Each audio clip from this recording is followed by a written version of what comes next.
Hey everyone, welcome back. Today, we're tackling a super important topic: how to roll over your 401k to Fidelity.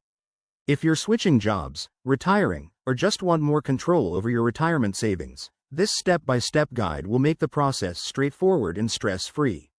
Let's dive right in. First things first, what's a 401k rollover?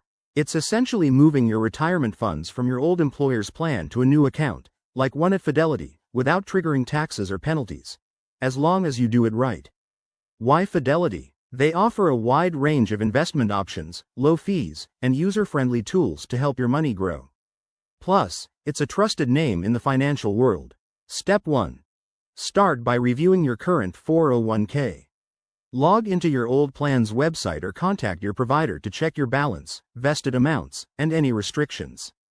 This will help you understand what you're working with. Step 2. Decide on the type of account at Fidelity. Most people opt for a traditional IRA or Roth IRA, depending on your tax situation.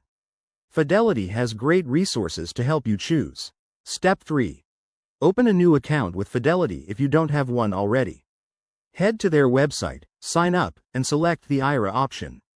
You'll need to provide some personal info and maybe link a bank account. Step 4. Initiate the rollover. Once your account is set up, request the transfer directly from Fidelity. They can handle the paperwork for you, but you might need to fill out a rollover form from your old provider. Step 5.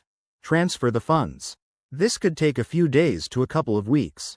Make sure it's a direct rollover to avoid withholding taxes. Keep an eye on fees. Fidelity often waives them for new rollovers. Finally, once it's done, double-check that the funds have arrived in your new account and start investing right away. Remember, everyone's situation is different, so it's smart to consult a financial advisor or tax professional before making any moves. Thanks for watching. If this helped, give it a thumbs up and subscribe for more financial tips. See you next time.